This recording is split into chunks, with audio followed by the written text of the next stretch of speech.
ఓం శ్రీ గురుభ్యో నమః. Welcome you all to this video 2. ఈరోజు మనం ఈ రెండవ వీడియో ద్వారా జ్ఞానయోగంలో 6వ శ్లోకానికి ఉన్న ఆధ్యాత్మిక అంతరార్థాన్ని తెలుసుకుందాము. అయితే మనకి 5వ శ్లోకంలో ఎంతో అద్భుతంగా స్మృతి గురించి చెప్పారు. మీరందరూ మర్చిపోయారు కానీ మీలో నిరంతరము అఖండంగా ఆ ఎగ్జిస్టెన్స్ అసలు ఉన్నదే నేను. మీ ద్వారానే ఇదంతా నేను అనుభూతి చెందుతున్నాను. ఆ స్మృతి మీకు కూడా అన్ని జన్మల గురించి ఎప్పుడు తెలుస్తుంది అంటే నాలో మీరు ఐక్యమైనప్పుడే అన్ని జన్మలు మీరు చూసుకోగలుగుతారు అని పరమాత్మ 5వ శ్లోకం ద్వారా చెప్పారు. అయితే ఇప్పుడు 6వ శ్లోకంలో ఇంకా ఏం చెప్పబోతున్నారో చూద్దాము. Let us welcome Sai madam. Over to you Sai madam. 4వ అధ్యాయము 6వ శ్లోకము. అజోపి సన్నవ్యయాత్మా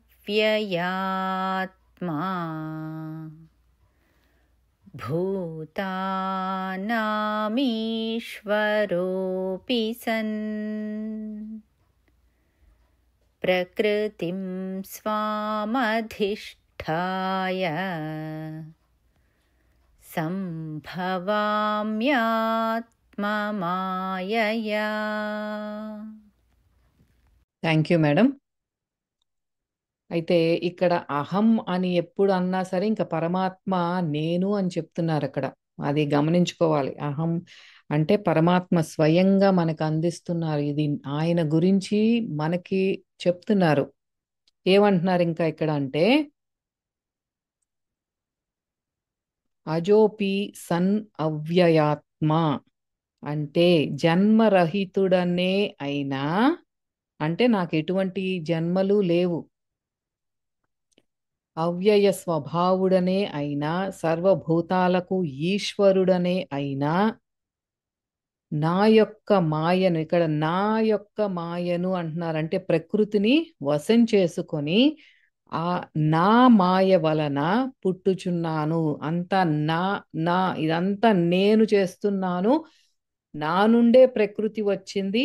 ఆ నా నుండి వచ్చిన ప్రకృతి స్వభావం ఆ మాయ వలనే నేను పుట్టుచున్నాను అంటే ఒక శరీర ధారణ అనేది జరుగుతోంది. అంటే నేను ఒక టెక్స్టైల్ ఫ్యాక్టరీ ఓనర్. అది నా ఫ్యాక్టరీ నుండే వచ్చిన వస్త్రం, ఆ క్లాత్ ఏదైతే మెటీరియల్ ఉందో అది నా ఫ్యాక్టరీ నుండే వచ్చింది. నా ఫ్యాక్టరీలో నుండి వచ్చిన నా బట్టనే నేను ధరించి మీకు కనిపిస్తున్నాను అని చెప్తున్నారు.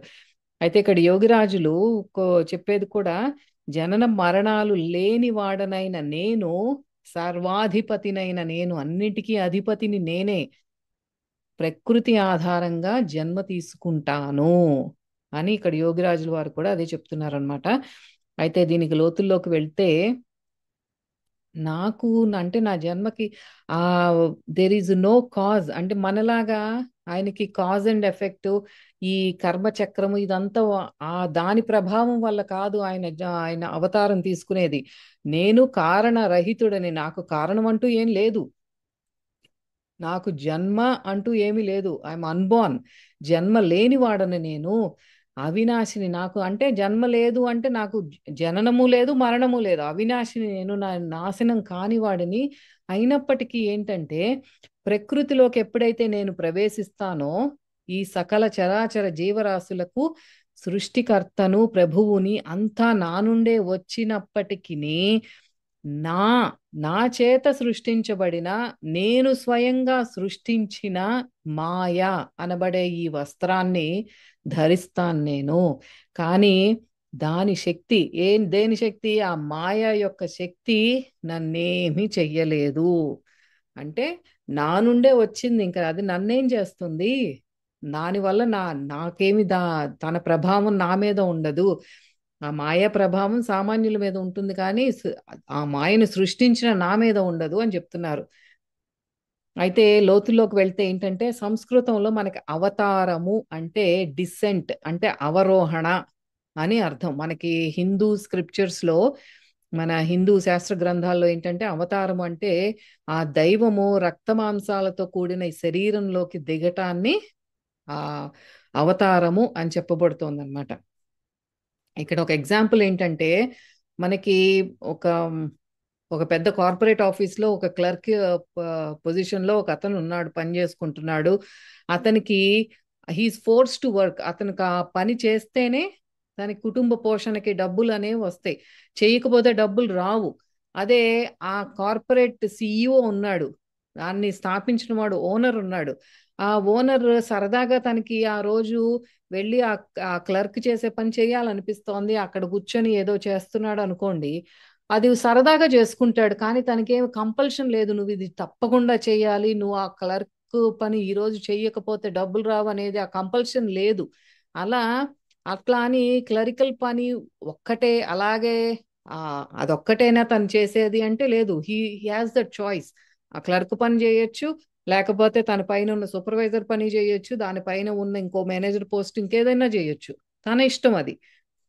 అట్లాగే సామాన్యులు ఏంటి అంటే పూర్వకర్మలను అనుసరించి మాయా ప్రభావం వల్ల జన్మ తీసుకోక తప్పదు.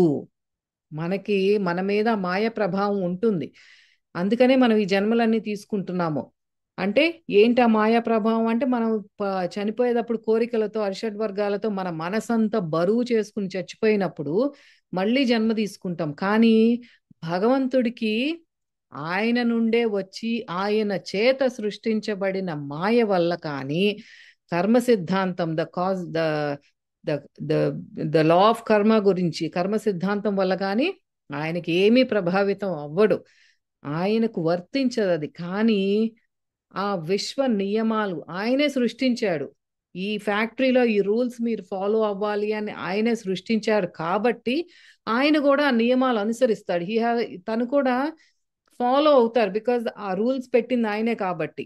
ఈ కర్మ సిద్ధాంతం కానీ ఈ మాయ కానీ ఆయన నుండే వచ్చారు, ఆయన పెట్టారు కాబట్టి మనకి ఎప్పుడైతే దేహధారణ చేసి శరీరంతో ఒక రూపంతో కనిపిస్తున్నారో, ఈ ప్రకృతి మాయ తన మీద ఉన్నట్టు, ఆ నియమాలు కర్మ సిద్ధాంత నియమాలు ఆయన కూడా అనుసరిస్తున్నట్టు మనకి కనిపిస్తారు అంతే. అదే మనకి రామాయణ మహాభారతాల్లో మనకి శ్రీరాముల వారు కానీ శ్రీకృష్ణ పరమాత్మ కానీ వారు ఎన్నో కష్టాలు పడినట్టు కర్మ సిద్ధాంతం వారి మీద కూడా ప్రభావం చూపిస్తున్నట్టు కనిపిస్తుంది. కానీ ఆయన నుండి వచ్చిన ఈ మాయ వల్ల కానీ ఆయన చేత నిర్దేశింపబడిన ఈ కర్మ సిద్ధాంతం కానీ పాటిస్తున్నట్టు కనిపిస్తారు, కానీ వారి మీద ఎటువంటి ప్రభావం ఉండదు. మన ముందు ఊరినే చూపిస్తారు మనకి మార్గదర్శకంగా ఉండటానికి. మనకి సామాన్యులు జన్మ తీసుకున్నప్పుడు మళ్ళీ వాళ్ళు మనం ఏదైతే మనం తీసుకున్న వాసనలు అనుసరించి, దాని నుండి ఇంతకు ముందు కూడా చెప్పుకున్నాం కదా, ప్రలోభాలకు లోనవ్వటం ఇవన్నీ కూడా జరుగుతాయి. అంటే అట్లా ఎప్పుడైతే ఈ మాయ ప్రభావం మనలో అంత స్ట్రాంగ్ గా ఉంటుందో, మన లోపల అంతర్లీనంగా ఉన్న ఆ పరమాత్మను, ఆ ఉనికిని మనం మర్చిపోతాము. మనకు ఎప్పుడు కూడా ఆ ఇంకా ఈ దేహంతోనే అటాచ్ అయిపోయి ఉన్నాం, దేహాత్మ భావనతోనే. మనం ఒక పేరు పెట్టుకుని ఈ పేరుకు సంబంధించిన ఆ నేమ్ అండ్ ఫేమ్ ఏదైతే ఉన్నదో దానితోనే అటాచ్ అయిపోతాం. కాబట్టి మన లోపల ఉన్న ఆ దివ్య చైతన్యమే ఇదంతా నడిపిస్తోంది అని ఒక సాక్షిగా ఉండటం అనేది ఉండదు. అంటే మనలో ఉన్న పరమాత్మను మనం మర్చిపోయి మనం చేసే ప్రతి పని నేనే చేస్తున్నాను అన్న భావనతోనే చేస్తాం మనం. ఇది ఎప్పుడైతే మనం యోగ సాధన చేస్తూ కొంచెం కొంచెం అడ్వాన్స్ అవుతున్నామో, యోగ స్థితి మనలో కొంచెం కొంచెం ముందుకు వెళ్తున్నామో, మనం జీవన్ముక్తుడయ్యే స్థితిలో, ఇంకా మోక్ష ప్రాప్తింపజేసుకునే స్థితిలో ఎప్పటికీ మార్పు చెందని నిత్యము ఉన్న కంటికి కూడా గోచరించని ఆ పరమాత్మను దర్శిస్తాడు. దట్ అడ్వాన్స్డ్ యోగి ఆ సమాధి స్థితిలో పరమాత్మను దర్శిస్తాడు, ఎప్పుడూ ఉన్నవాడు. అందుకే ఆయనకు ప్రత్యేకంగా జనన మరణాలు లేవు. అందుకే అజహ అంటే స్వతసిద్ధంగా జన్మరహితుడను అని పరమాత్మ చెప్తున్నారు. అందుక అని అప్పుడు గోచరిస్తుంది. ఎప్పుడు మనకి సమాధి స్థితిలో ఎప్పుడైతే ఆ మోక్ష ప్రాప్తింపజేసుకుంటామో అటువంటి స్థితిలో మనకి ఆ అవగాహన అనేది వస్తుంది. ఆయన నుండి వచ్చిన ఈ మాయను కూడా సాక్షిగా చూడగలుగుతాడు ఎవరు? ఈ యోగ స్థితిలో ఆ సమాధి స్థితిలో ఉన్న యోగి. ఇప్పుడు పరమాత్మ ఎట్లాగైతే మాయ నా నుండి వచ్చింది అని చెప్తున్నారో, మనం ఎప్పుడైతే సమాధి స్థితిలో ఉంటామో ఆ మాయను కూడా మనం సాక్షిగా చూడగలుగుతాం. మాయను చూడగలుగుతాం అంటే, ఓ నాలో ఇటువంటి భావోద్వేగం వస్తోందో, నాలో ఇటువంటి ఆలోచన వస్తోందా అని వెంటనే ఆ రియాక్షన్ ఏమి ఉండదు, చూస్తాడంతే. You just watch, you're in that watcher state లో ఉండి అంతా సాక్షిగా చూస్తూ ఉంటాడు. దానివల్ల ఆ స్పందన ఏమో ఉండదన్నమాట. అది ఎప్పుడు అంటే అడ్వాన్స్డ్ యోగి స్టేట్ లో అలా జరుగుతుంది. మాయ చేత ప్రభావితమైనప్పుడు ఏమవుతుంది అంటే, మనం ఇప్పుడు నిత్యం చూసేదే మాయా ప్రభావం వల్లే మనం నిత్యం ఏదో కొనుక్కోవాలి, ఏదో పదార్థం మీదే మన మనసు ఎక్కువ వెళ్తూ ఉంటుంది. ఏదో కొనుక్కోవాలి, చిన్న చిన్న ప్లెజర్స్ మీదకి వెళ్తూ ఉంటుంది. ఆ వ్యామోహం అనేది ఎక్కువ ఉంటుంది. మనకి ఆత్మ సాక్షాత్కారాన్ని పొందిన యోగి కూడా పరమాత్మలాగా మాయ చేత ప్రభావితం అవ్వడు. ఎవరు? అడ్వాన్స్డ్ యోగి. శరీరం ఉంది, కానీ ఇది భగవంతుడి సాధనంలాగా ఉంది, లౌకిక కోరికలు తీర్చుకోవటానికి కాదు అన్నది మనకి గ్రాడ్యువల్ గా ఆ అడ్వాన్స్డ్ స్టేట్ లోకి వెళ్ళేపాటికి మనలో ఈ ఆటోమేటిక్ గా జరిగే చేంజెస్ అన్నమాట. అంతేగాని బలవంతంగా చేయలేము ఇవి. బాహ్యంగా మనం నియంత్రించినంత మాత్రాన జరిగేది కాదు ఇది. అది కొంతకాలం చేయగలం, కానీ ఇవన్నీ కూడా న్యాచురల్ గా అది ఒక ప్రాసెస్ లాగా జరుగుతూ వెళ్ళిపోతుంది. ఆ అడ్వాన్స్ స్టేట్ లో ఉన్నప్పుడు ఇవన్నీ జరుగుతాయి మీకు కూడా అని చెప్తున్నారు పరమాత్మ. ఆ తురియ స్థితిలోనే తన చైతన్యానికి పరిధులు లేవు. ఐఎమ్ ఆమ్ని ప్రెజెంట్, నాకు ఎటువంటి ఆ ఖండన లేదు, నేను అఖండ, ఎటువంటి పరిమితులు పరిధులు లేవు.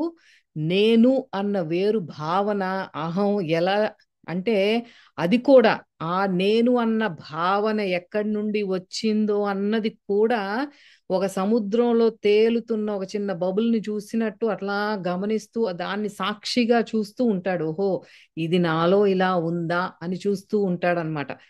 ఆ సముద్రంలో ఒక బుడగలాగా ఎక్కడ ఏమి ఒక ఇసుక రేణువు కూడా తన ఎరుకలో లేకుండా కదలదు. అన్ని తనలో నిక్షిప్తంగా ఉన్నాయి, అన్నీ చూడగలుగుతాడు.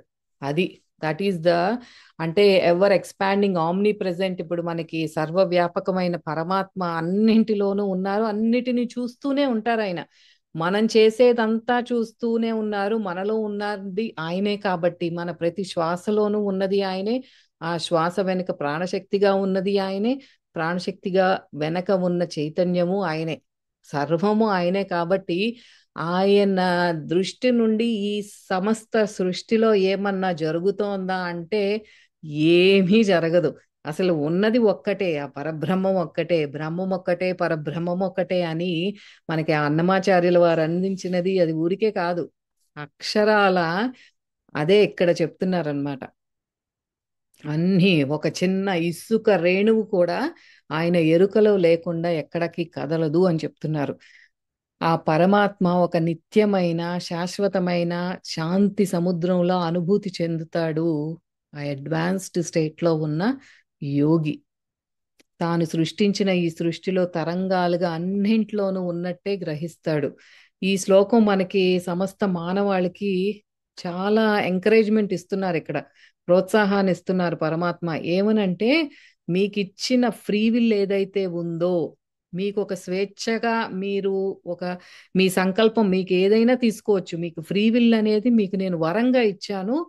దానిని మీరు ఎప్పుడైతే సద్వినియోగం చేసుకొని క్రియాయోగ సాధన చేస్తారో, భగవంతుని ప్రతిబింబంగా మిమ్మల్ని మీరు చూసుకుంటారు, అలా మీరు ప్రకాశిస్తారు అని మనకి చెప్తున్నారు. Use your free will cautiously, అంటే నాకు స్వేచ్ఛ ఉంది కానీ అది దుర్వినియోగం చేసుకోవద్దు. ప్రతి మూమెంట్ మీరు పరమాత్మకి చేరువయ్యే ఆలోచన చేస్తున్నారా లేదా అనేది గమనించుకోండి. ఆ ఫ్రీ విల్ని మీరు జాగ్రత్తగా వాడుకోండి అని చెప్తున్నారు. అప్పుడే మీరు నా ప్రతిబింబంగా మిమ్మల్ని మీరు చూసుకోగలుగుతారు. ఏ రూపమైతే మాయ చేత కప్పబడిందో ఆ మాయ పొర అనేది తొలగిపోతుంది. తాను పరమాత్మ స్వరూపణ్ణు అని ఆ జ్ఞానం అనేది స్వయంగా తనలో ప్రకాశిస్తుంది. ఎప్పుడు ఈ మాయ ఎలా తొలగిపోతుంది అంటే, ఆ నిత్యం మనం ఒక ప్రయత్నపూర్వకంగా, ఎందుకంటే ఎంతో దూరం వచ్చేసాం పరమాత్మకి, అది మళ్ళీ వెనక్కి దారి పట్టేటప్పుడు ప్రయత్నం అనేది కొంత అవసరం. అంతా మనలోనే ఉన్నప్పటికీ కూడా ప్రయత్నపూర్వకంగా కొంత సాధన చెయ్యాలి. అదే క్రియాయోగ సాధన చేసినప్పుడు త్వరిత ఫాస్ట్గా రిజల్ట్స్ వస్తాయని చెప్తున్నారు. జ్ఞానిగా ఉండే తన కర్మలు అన్నీ ఇప్పుడే ఆ మోక్ష ప్రాప్తి వచ్చిన తర్వాత నెక్స్ట్ ఏంటి అంటే ఆ జ్ఞాన స్థితిలో ఆ జ్ఞానిగా ఉండే అన్ని కర్మలు నిర్వర్తిస్తాడు. అంతేగాని అట్లా ఊరికే ఏం కూర్చోరు. రమణ మహర్షి వారిని చూస్తే ఆయన ఎప్పుడు ఏదో ఒక పని చేస్తూనే ఉండేవారు. కిచెన్ లో హెల్ప్ చేసేవారు, ఆశ్రమ నిర్మాణంలో ఆయన ఇటుకలు పేర్చేవారు. ఎప్పుడు ఖాళీగా కూర్చునేవారు కాదు. ఖాళీగా కూర్చున్నారు అంటే ఆయన అన్నిటినీ అలా సాక్షిగా చూస్తూ ఉండేవారు. తనకి ఈ దేహ పరిమితులు ఉండవు, ఇంకా త్రిగుణాల ప్రభావం కూడా ఉండదు ఎవరికి, జ్ఞానికి. జ్ఞానిగా అయిన తర్వాత జ్ఞాని అంటే నథింగ్ బట్ పరమాత్మ స్థితిలో ఉన్నారు అని, ఇంకా ఆయన మీద త్రిగుణాల ప్రభావం కానీ ఎటువంటి ఆ మాయ ప్రభావం ఏమీ ఉండదు. అంటే భగవంతుడు ఈ యుగాలు అనే ఒక టైం ఆ స్టేజ్ మీద తన నాటకాన్ని ప్రదర్శిస్తుంటే మనం ఆ తెర మీద చిత్రాలతో మనం గట్టిగా అటాచ్మెంట్ పెట్టుకుంటున్నాం, వాటితో సంగమిస్తున్నాము, వాటినే సీరియస్ గా తీసుకుంటున్నాం. ఆ వెనకాల పరమాత్మ నడిపిస్తున్నారు, ఈ స్టేజ్ అనేది ఒకటి ఉంది అనేది మనం చూసుకోలేకపోతున్నాం. ఇప్పుడు టీవీలో ఆన్ చేస్తే ఎన్నో అట్లా వస్తూ ఉంటాయి, ఆ ప్రోగ్రామ్స్ వస్తూ ఉంటాయి. టీవీ ఆఫ్ చేసినప్పుడే వెనకాల స్క్రీన్ చూస్తాం మనం. అట్లాగే మీరు ఆ ఆ తెర మీద ఉన్న బొమ్మలతో అటాచ్ అవ్వకండి, వెనకాల ఉన్న స్క్రీన్ ని చూడండి, అదంతా నడిపిస్తున్నది అదే చైతన్యం అని చెప్తున్నారు. There is only one serious reality, అదే భగవంతుడు. భగవంతుడే ఉన్న ఒకే ఒక్క రియాలిటీ. ఆ సత్ పదార్థం ఏదైతే ఉందో అదే భగవంతుడు, అదే పరమాత్మ. బ్రహ్మం ఒక్కటే, పరబ్రహ్మం ఒక్కటే. ఇదే మనకి ఈ రెండు శ్లోకాల ద్వారా పరమాత్మ చెప్తున్నారనమాట. అంటే అంతా ఉన్నది ఆ పరబ్రహ్మములో లయమైనప్పుడే మీకు అన్ని జన్మల స్మృతి వస్తుంది. ఆ అట్లా నేను ఎప్పుడైతే జన్మలు అవతారాలు తీసుకుంటున్నానో, నేను ఈ 24 తత్వాలతో ఈ శరీర ధారణ చేసినప్పటికీ కూడా ఆ మాయ ప్రభావం నా మీద ఏ మాత్రము ఉండదు. అలాగే ఒక జ్ఞానికి కూడా ఎప్పుడైతే నాలో లయమైపోతాడో, యోగ సాధన చేస్తూ చేస్తూ జ్ఞాన ప్రకాశం కలిగి జ్ఞాని అయితారో, వారికి కూడా ఈ మాయ ప్రభావం ఉండదు అని మనకి ఈ రెండు శ్లోకాల ద్వారా ఆ శ్రీకృష్ణ పరమాత్మ వివరిస్తున్నారు. అర్జునుడు వారు అడిగిన ప్రశ్నకి ఈ రెండిటి ద్వారా ఇలా సమాధానం ఇచ్చారు. వచ్చే వారం 7 మరియు 8 శ్లోకాలకు ఉన్న ఆధ్యాత్మిక అంతరార్థాన్ని తెలుసుకుందాము. మళ్ళీ వచ్చే వారం మళ్ళీ కలుసుకుందాం. అంతవరకు సెలవు. నమస్తే. శ్రీకృష్ణ అర్పణమస్తు.